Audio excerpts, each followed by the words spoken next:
Welcome to my channel Surabhi कहानियाँ। अरे चंद्रकला, मैं मुकुट भोपाल से बोल रहा हूँ।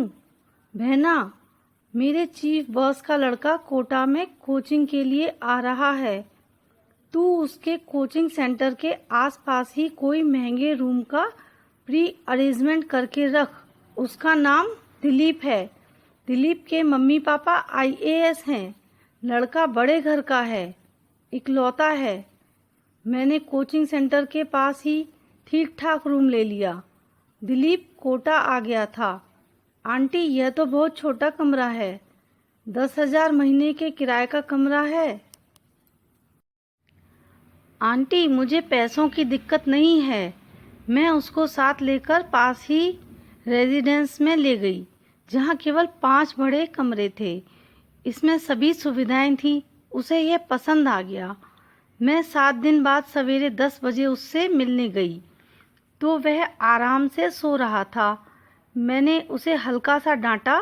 टाइम देखा, वह चुप रहा। कुछ दिनों बाद फिर सुबह 8 बजे मैं उसे देखने गई तो वह नाश्ता कर रहा था। बहुत सारा छोड़ रखा था।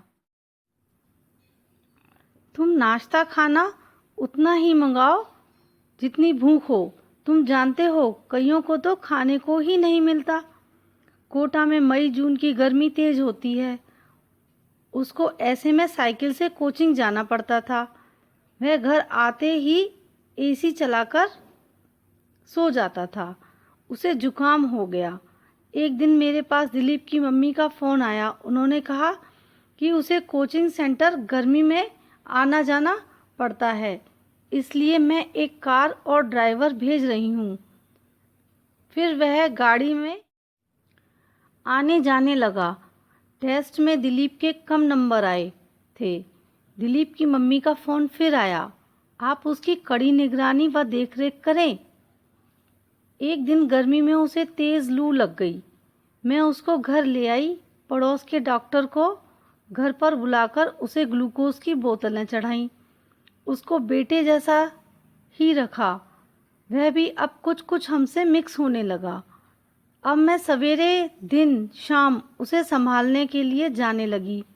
मैंने उसकी कई बिगड़ी आदतों के लिए डांटा और समझाया। मैं कभी कभी उसे तेज डांट देती थी। मैंने महसूस किया कि मेरी डांट का उस पर बहुत प्रभाव पड़ा।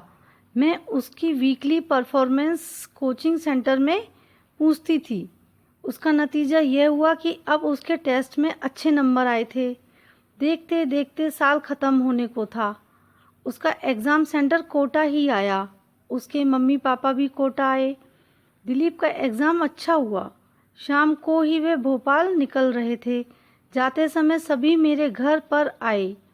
उसके मम्मी पापा हम सभी को गले मिले। हमें भोपाल आकर घूमने की दावत दी। अब वे जा रहे थे। कार आगे जा चुकी थी। मुझे सिसकता देख वे सभी उतर कर वापस आए।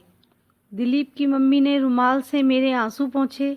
दिलीप भी गले मिला। कुछ समय बाद दिलीप और उसके मम्मी पापा का फ़ोन आया था। दिलीप का आईआईटी में सिलेक्शन हो गया था। सभी बहुत खुश थे। साथ में हम भी बहुत खुश थे।